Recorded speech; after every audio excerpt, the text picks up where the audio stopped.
Good morning. A vibrant education system is the embodiment of a liberal society.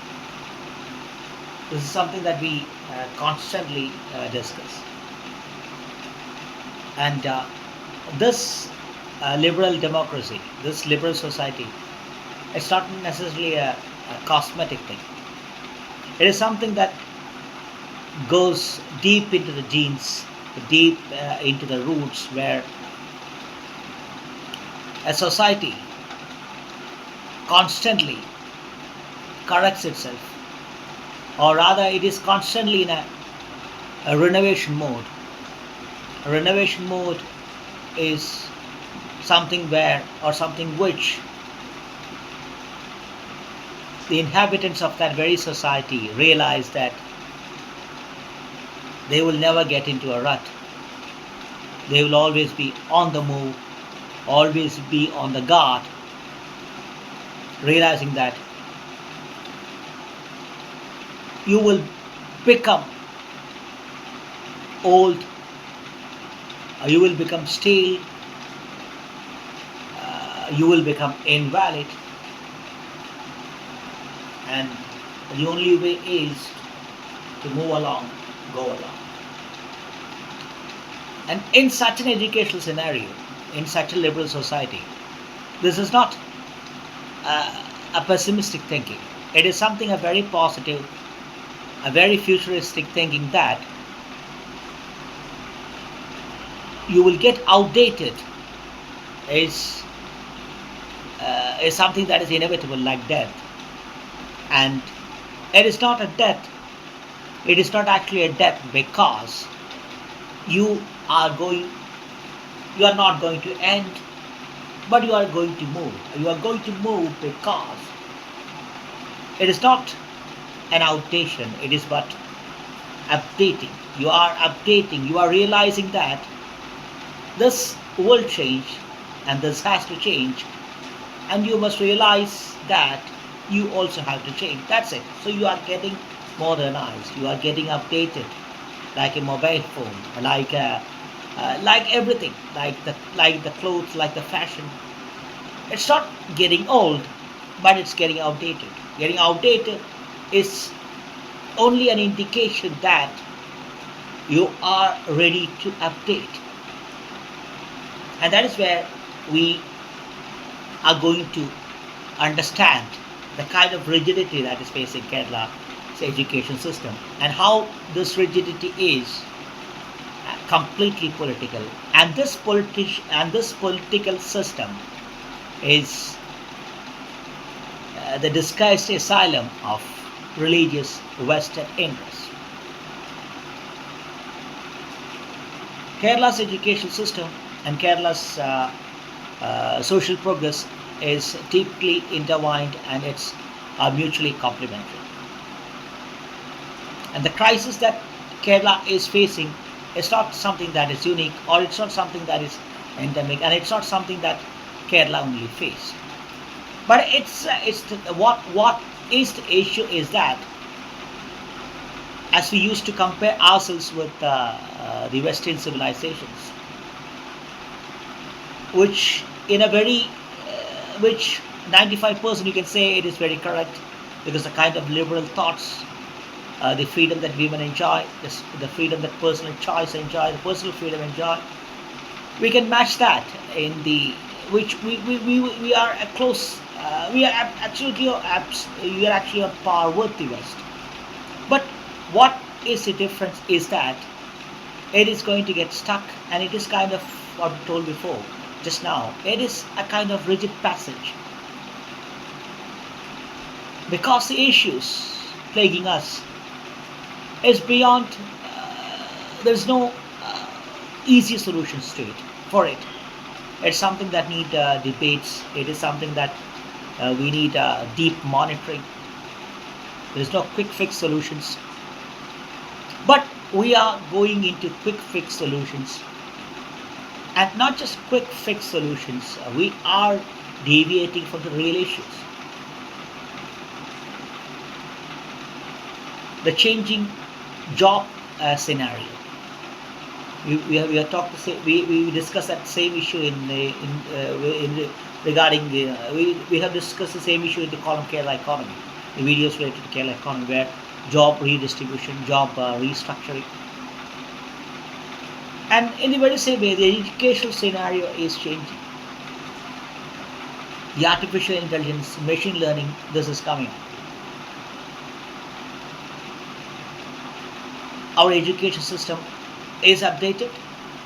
Do we understand that we need to update? Is there a place for serious learning, scientific learning of these kind of evolving topics? Of course, this is an evolving topic. Or the people feel, the generations that coming up feel confident that we can study this updated version of uh, evolving knowledge system in our own state? Are we? Can we? Is there a kind of confidence being created? No. First thing is that this is not discussed here. This is not something related to Kerala right now. The kind of the education system that Kerala right now have no kind of space for this kind of discussions or this kind of debates. The second thing is migration. This where do this migration uh, where what where this migration taking us? Is it a shameful thing that people want to leave this state for better education? What are the destinations they reach? The degrees, the medical degrees in Ukraine, Russia. The kind of, what kind of picture this is creating? Of course, we are not reaching the best destinations. It's a kind of escape. It's an escape triggered by a fake dream, an illusion. Whatever it is, a kind of notion is created. I don't know whether it is purposefully created, but it is kind of an unsafe scenario that is going on. That is where we are going to discuss the education system and how politicized the system is, and why the politics of Muslim League, Kunjalikkutty, has an impact on this, or it is a result of this Kunjalikkutty politics. We have to understand that, we have to discuss it.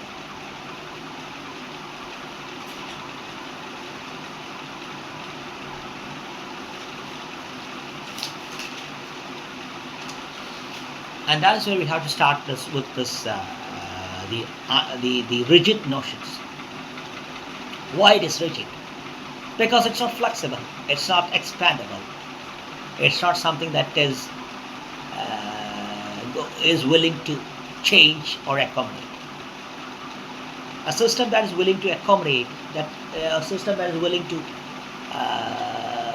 dump the irrelevant, it is something an open system. And in a rigid system is not an open system where this kind of exchanges of the good and bad, dumping of the bad, accepting the kind of willingness to accept the changes, the good things. This kind of flexible, open things, events not happening, and will not happen in a rigid system. Because education is a global thing. It's an expanding thing.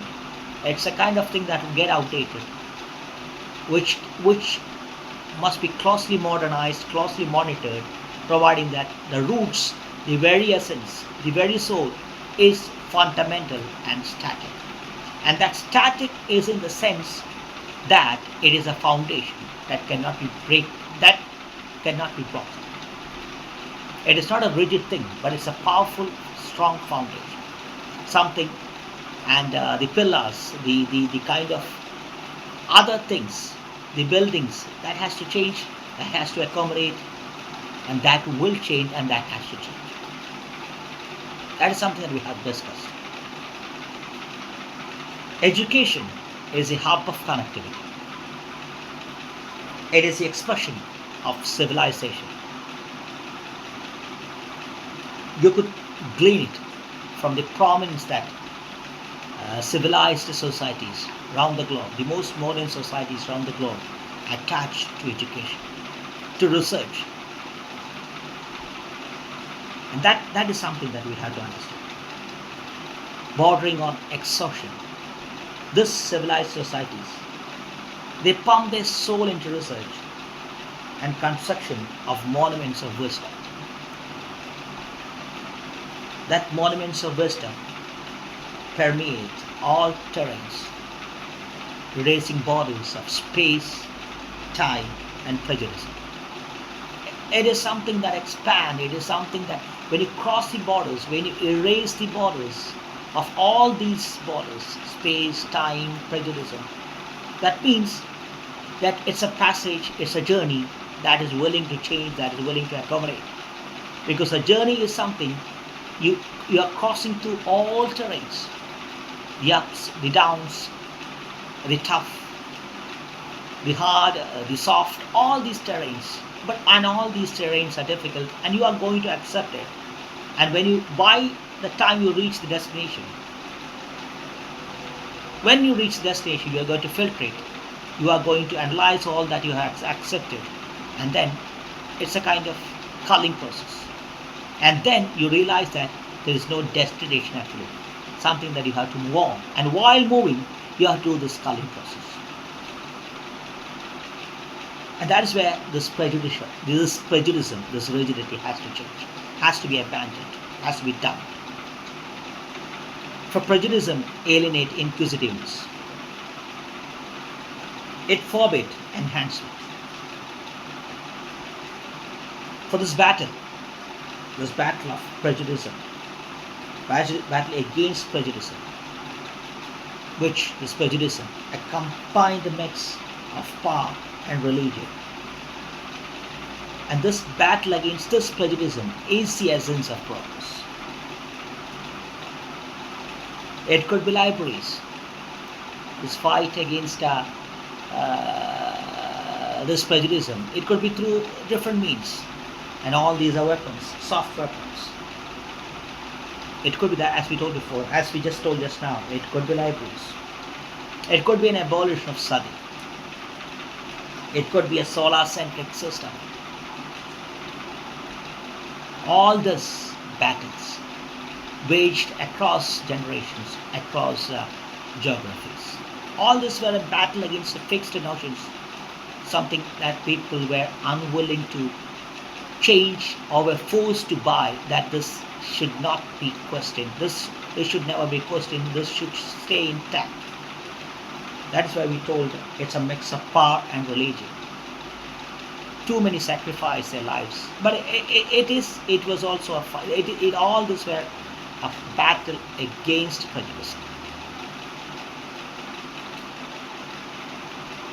It's an engaging battle, a very engaging battle, testing the endurance of a man's quest for true liberal knowledge. It's a battle to realize that you cannot stay static. There's no status quo. And it is where the society that's spent for research, that think about a life beyond Earth, resources beyond Earth, it is where such societies come. They spend money for research. They spend money for research. This money is time, wealth, and resources. And it is these societies who breed citizens, who revolt against apathy, who revolt against the science of nuclear weapon. It is this citizenry who topple an autocrat. It is this very same citizenry who will fight against narrow nationalism. It is this citizenry, it is the very same citizen who will fight for Amazon, who will fight for a gay, who will fight for a transgender. Because you have spent crores rupees, men and resources for research, for resources beyond Earth. And then these resources created a citizenry who wanted research for productive purposes, a research that doesn't harm nature, that doesn't harm space. They don't want space wars. They don't want a massacre of Amazon. They wanted a gay, they wanted a transgender to be a citizen with the same rights. And that's where a liberalized society is born. That is why Europe, despite their greed, despite their constant search for resources around the globe, they are constantly cross-checked by their own citizens who call themselves a victim or inhabitants of a land ruled by the greedy. It's a kind of rectification that Europe is forced to go on, something that Kerala too is familiar with. Why? That is why these two societies, the civilized Europe and the Kerala, is yet to produce a true dictator in its true essence. There might be dictators, but they were forced to be. They were forced not to be a dictator. They were forced by the citizen. And that is why we call it liberal. This search for liberal thoughts, this spending for research, this quest, this urge to dismantle rigidity, it's a reckless but gradual, composed endeavor for perfection. Where this goal of perfection, where the ultimate destination of perfection is the realization that the true perfection is the realization of ultimate imperfection. And that is why we call it updating, updating, the status quo, all these terms. Because all this makes us realize that there is nothing that is complete. You must go on, you must move on, constantly on a renewal. You're always on your toes. You are supposed to be always on your toes. That there is a lot coming up. There is a lot to be learned, and there is a lot to unlearn. This pursuit for knowledge, this pursuit for wisdom, and it's all is in every conceivable form. You use all ways, all means. And this pursuit in every conceivable form for the attainment of social welfare through a realized citizen who expand knowledge to wisdom. It's a conquest taken by the realized soul. This realized citizenry of this very same societies who are on a constant bid to dismantle rigidity. And such societies,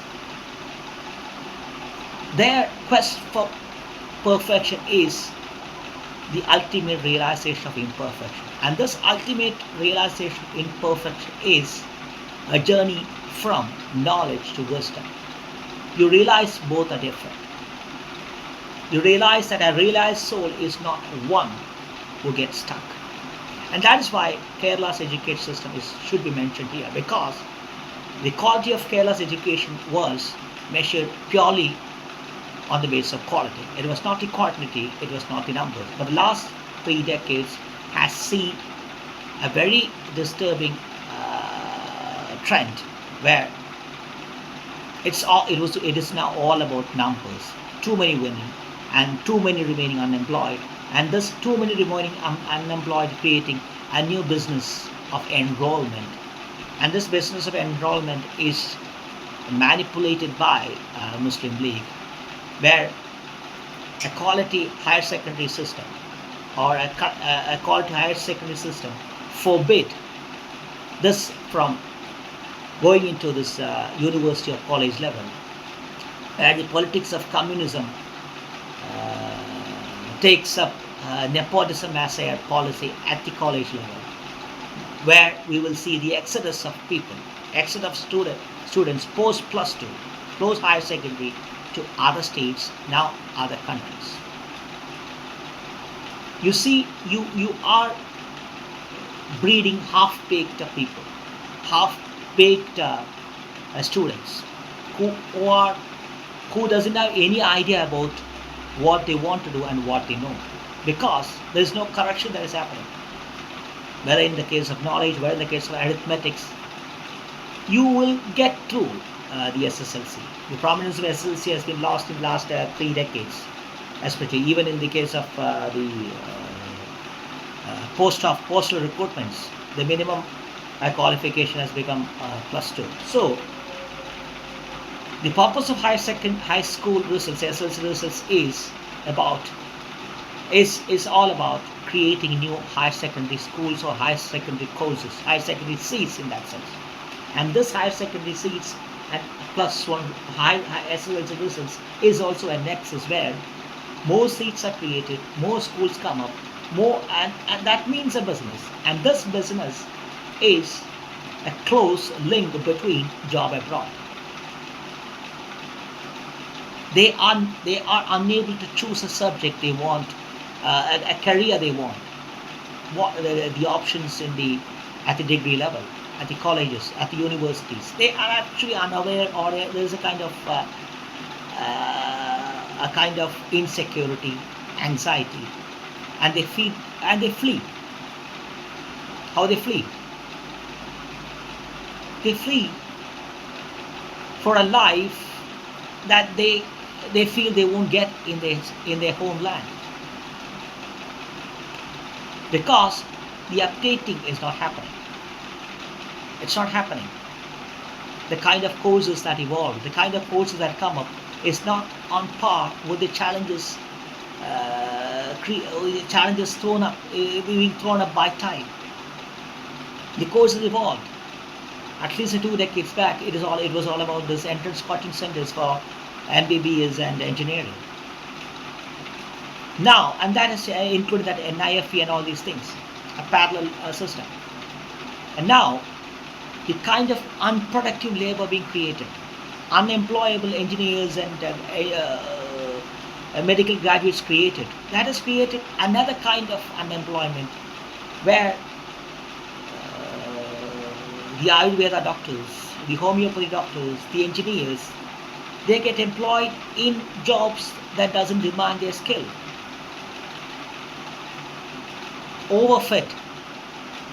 And that has created another scenario where the commerce graduates become unemployed, as these jobs are occupied by these engineering graduates and to an extent the Ayurveda doctors who have good command over, or who have a minimum control over arithmetics. So this banking jobs is no longer the option sought by the commerce graduates.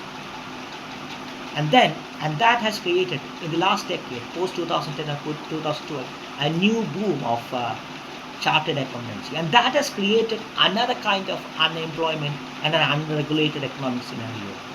And this is where, as we told before, Muslim League is trying to catch in. They have vast contacts, they have vast vested interest outside Kerala, especially in the Gulf. And these people who remain unemployed or who lack the quality to get employed in their respective field, including the engineers, as we have discussed in many other columns, 17%, less than 20% of India's engineers have the quality to get employed as engineers. So you create this kind of people with kind of qualification but capacity, but lacking capacity, and these people get a job scenario. Whatever be the kind of job, they get a kind of jobs in this Gulf markets.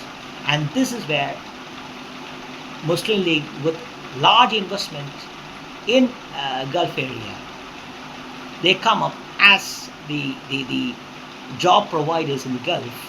And these jobs in this Gulf arena doesn't have any specific quality. It's a kind of jobs that anybody can do. But what is that indicates is that too much unemployment, too many people passing out, too much unemployment, and too much job being created in Gulf.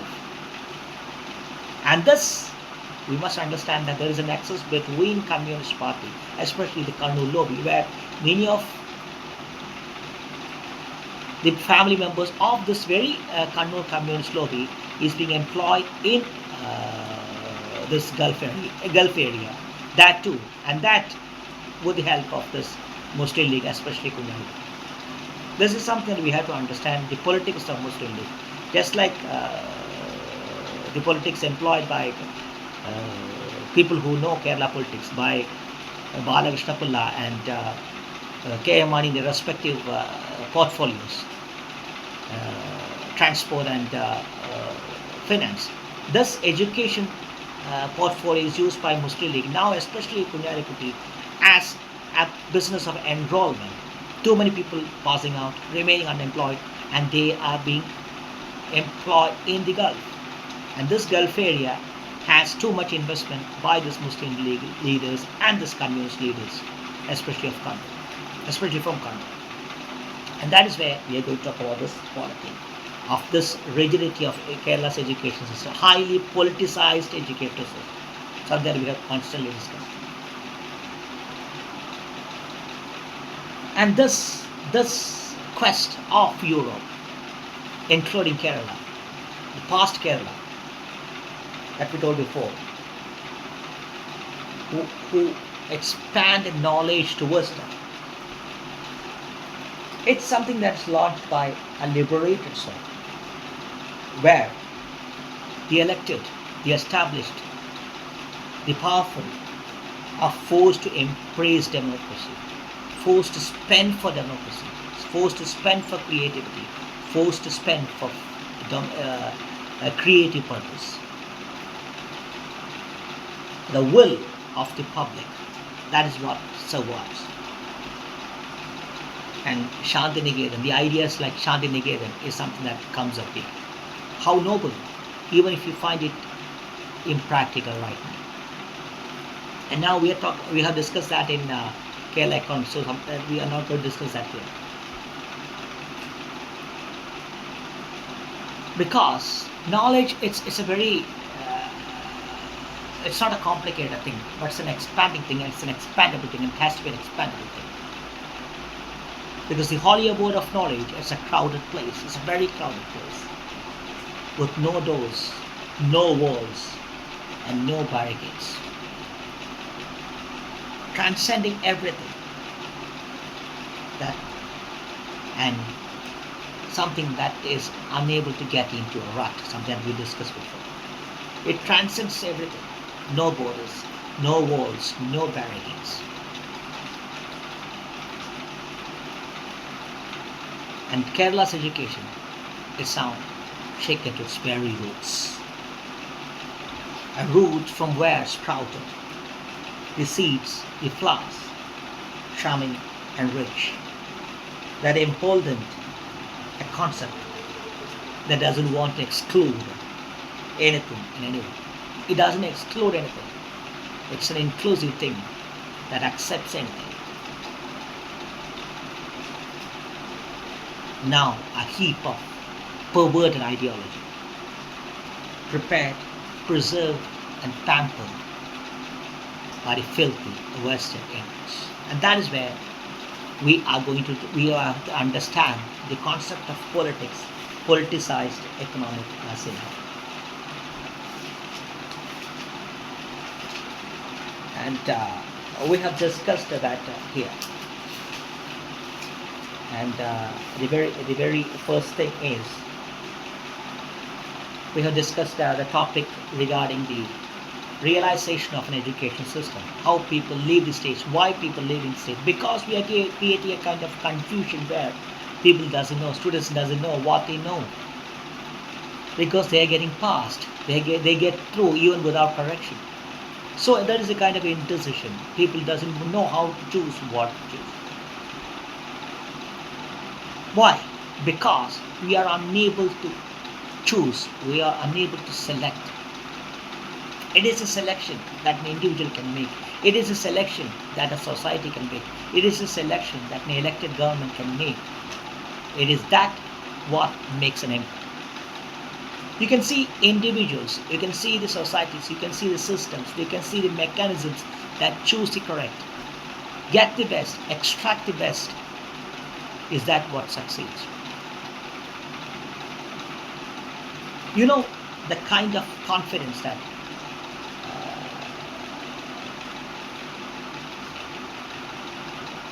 Mansoor Elegant Pataudi has created in the post-colonial world, especially to this Commonwealth nations, the kind of vigor, the kind of spirit. It is something, the same thing that could have been done. It is something that Imran Khan was supposed to replicate, which he replicated on the fields, but not beyond that. He became a politician who doesn't want to change the society. He betrayed the intentions. He betrayed Mansoor Elegant Pataudi. This is something we discussed in another point. And when you betray something, when you betray a noble intention, you get stuck, you become rigid. And that is why Mansoor Elegant Pataudi is different. He was an he thought about expansion. It was an expansion, it was a liberation from false notions. He wanted his nation to win, and for that, he wanted his nation to believe that they can win. And Imran Khan, he did it on the field as well, but he couldn't do it. Now, despite taking up the mantle of presidency, being the head of the state, he didn't do it. It's a failure. It's a failure of a system that doesn't want to change, that doesn't want to inflict change. He knows what is needed. What with the best gifted, with the best fast bowlers in the world, he couldn't change it. He couldn't bring in the best change. The kind of system that he could bring in with the contacts that he has, kind of education, the vision that he has, he didn't do it. He got it stuck. He made it stuck. He made it rigid. He didn't realize, he didn't utilize the potential. That is what we must understand. Something that Muslim League is doing right now, doing in Kerala's education system. The kind of domestic migration that Kerala is seeing. That means it's not a lack of jobs, or it's not a kind of jobs.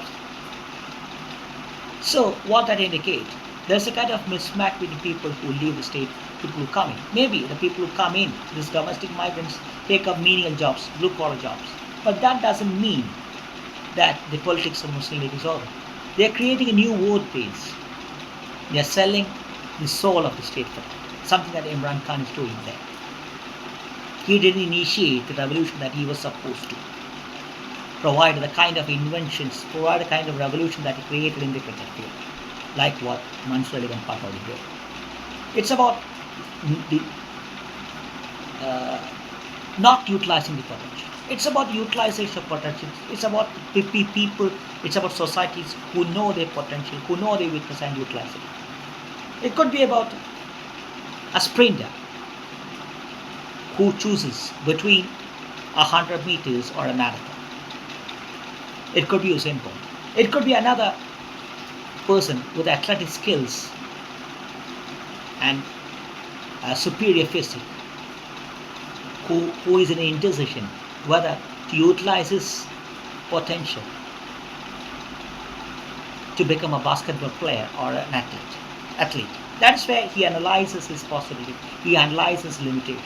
It could be Roger Federer or Pete Sampras realizing their limitations in the clay court to make sure that they become the most sought after sides in the Wimbledon. It's about the utilization of potential.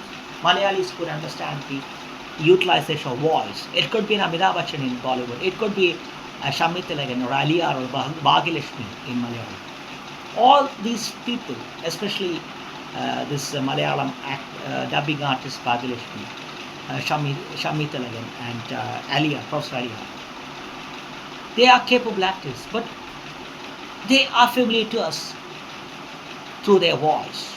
And they decided to use their voice, and the society and the administration. This administration is the film administration, the film world. They decided to use their voice. And you get the best voice, you get the best dubbed voice, you get the best characters, some of the best actors with not so appealing voice. That voice is replaced by Bhagilakshmi's or Shamit Tilagan's voice. The best documentaries in Doordarshan, you hear it through Ali. The very same thing with the directors who who realizes the potential of an actor and make sure that he is good, he is best being a villain.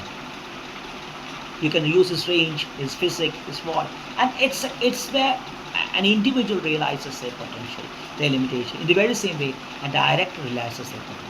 In the very same way, it could be a cricket establishment, a cricket team who finds a player not good at playing spin, and then they use him in the first 15 overs in the early in the days before this power play.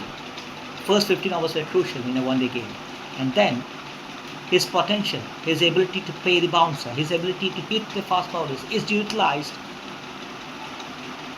to get a good score in the first 15 overs. And most of the times, that score in the first 15 overs is enough to win a game before this 2020 days. So it is a utilization of potential. It is a realization of limitations. Something that the education system must do. I'm good in maths. I'm good in arithmetics. I'm not good in English. This is something that children has to analyze. A child has to realize. He has to be corrected, especially in the case of language and mathematics. She must get the basics. It's not an issue whether she fails. She loses a year in the first standard, second standard. That doesn't make any difference. If she gets her basics right, that makes a big impact. She can make the choice her own. She can make her own choice. No, I'm not good in this. I can succeed as something else, someone else. That is something that we must understand. Something that Europe is doing. Something we have to understand. There's life beyond engineering and medicine. From vocational higher secondary schools, from arts. There are options, plenty of options, and you must make sure that these options you can pursue your career. Pursuing your career means you can pursue your choice, and you can pursue your choice. You can pursue your career in your home state, and when you study there in your home state, you can get the best jobs. You can pursue your best career even if in your home state. And if you want to fly, you can fly, but you can fly there freely because what you learn here, the qualifications that you have, is enough for you to do what you want in any state, any place you go. This kind of realization is something that we are discussing here. This is the choices that you have to make, an individual has to make, and this individual could be a film actor. And how this film actor, or how this cricketer is utilized by a director, a cricketer, is an example of a society. How can you make them? Make them know their stuff, know their limitation, and then make them choose their career. The Tamil Nadu Rural Institute, the vocational education system in Kerala, all this were best, but they kind of remain neglected. And the concentration in one or two jobs is not being done by measuring the international standards or international arena. It's a kind of static, rigid thing where the expansion is not happening. It's not. There's no looking around. We are not analyzing the scenario there, and we are making people realize that this is something that we have. You must learn this. Then, if not, we can fly. And that is why we are telling the kind of impact that Muslim League is creating through this kind of too many passing out and too many remaining unemployed. It's a kind of nexus, and this nexus is what we have to analyze. And that is where we are discussing things here.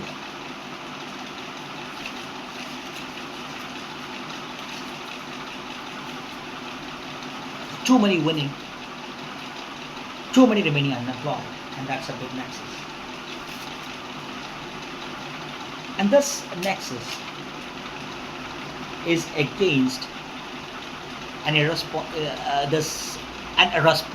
education system. This responsible education system, as mentioned before, is an education system that understands the pulse, that creates a system, that creates a citizen who is constantly on renewal mode, who is constant rectification mode.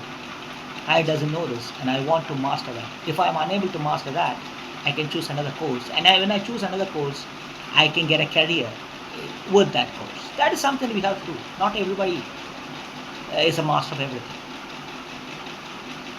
You can be a jack of all trades. You can be a master of none. But he can or she can be what she is without leaving the state. I don't know max I might fail, so I'm correcting it, and somehow I will get through in the SSLC exam. Then I will pursue a course that doesn't demand me to exert too much into maths. That's the best education system you can provide, and that this kind of correction mechanism has made Kerala education system and Kerala citizen the most sought after, at least a 3 decade back. That's something we have discussed before, and that is why this all promotion, DPEP, and the political appointments, they become a big hindrance to a social progress. That's why we are talking about that Mansur Ali Khan Patauris, Imran Khan, these film directors, cricketers, and these Usain Bolts and Pete Sampras who choose their career, who choose their options. It is the same thing with Brazilian football. You are familiar with the free kicks of Roberto Carlos. Powerful, power packed. He could be a powerful striker, a powerful finisher. But his presence in defense has always created a new space, has always created new avenues in the field for Ronaldinho or Ronaldo. So they kept him as a defender. It's a big ploy, it's a big gamble. It's not a gamble, it's a realization of potential. It could be the limited dribbling skills of Roberto Carlos. Not that he doesn't have the dribbling skills, but compared to Ronaldinho, it could be limited. But the powerful presence that he can create, the skill that he is the best thing that can defend the Brazilian football in the ground, in the field. Why? It is a decision chosen by a system of football that analyzed each player. And this player has understood his limitations, his power, and each has chosen a career, has chosen a space that helps him and his society. This is the same thing that is applied to a society. Too many unemployed engineers stealing the jobs of commerce graduates. And this commerce graduates breeding a new chartered accountancy syndrome, a scenario where they too create too many unemployed. You want this chain? You want to break that chain. How can you break that chain? You can break that chain only by producing quality.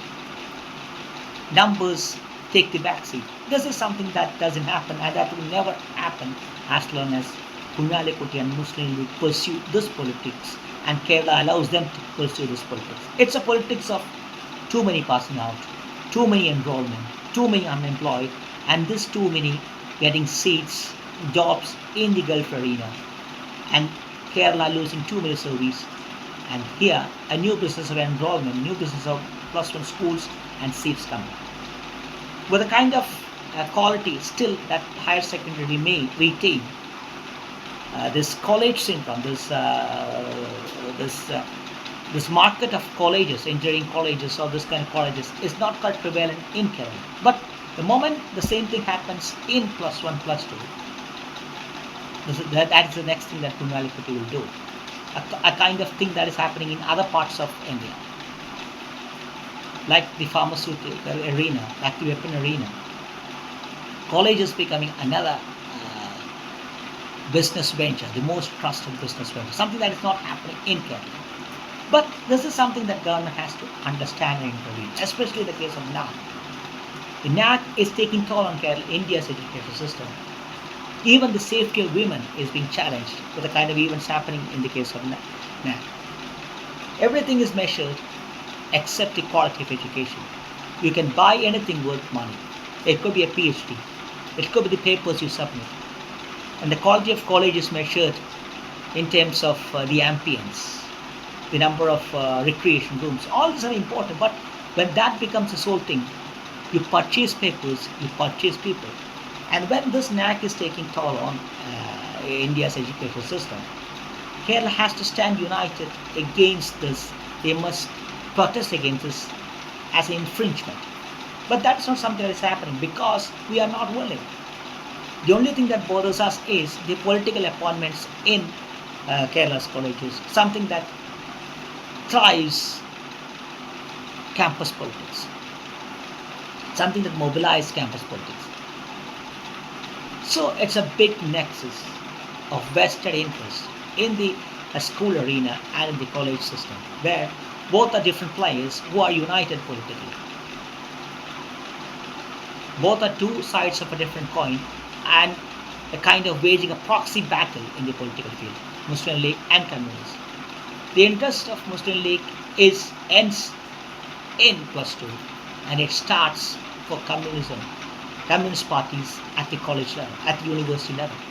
And here, the issues that NAC create, the kind of crisis that NAC creates in the education system of India, is not discussed. And Kerala is not bothered about the incursion of this NAC system taking toll on Kerala's education system. They are least bothered. Why? It doesn't affect them. It is not something that they, just like NAC, it is not the quality of education that Kerala too is now, right now, bothered. They are not least bothered.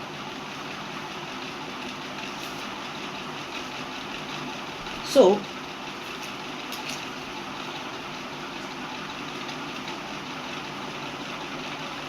what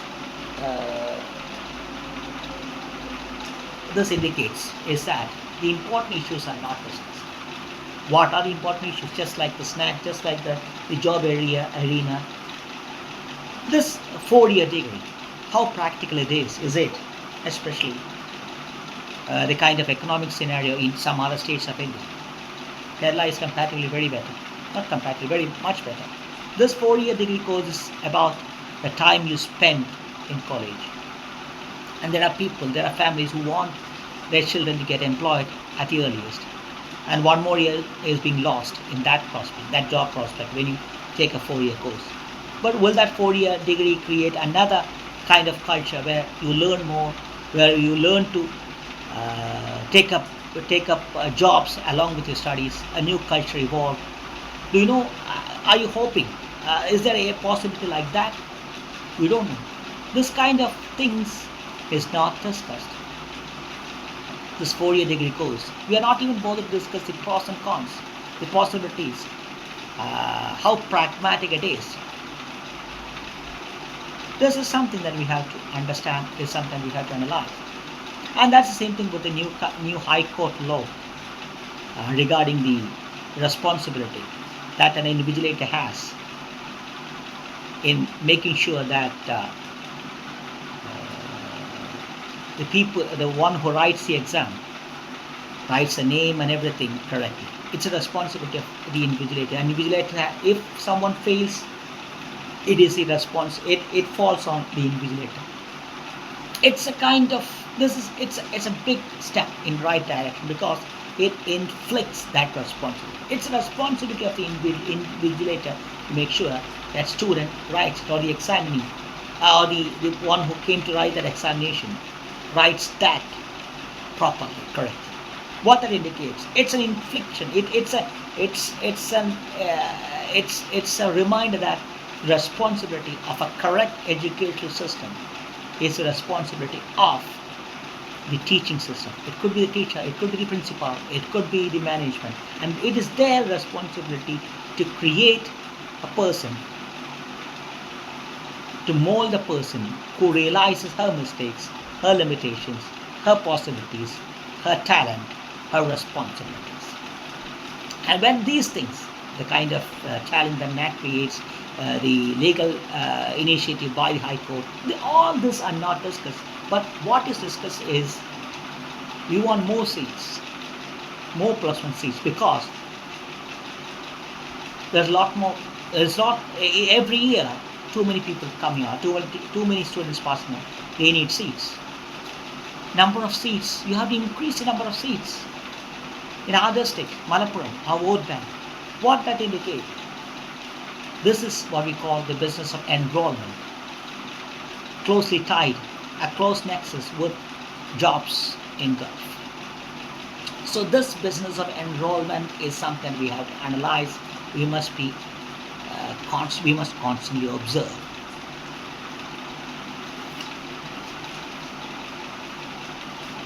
So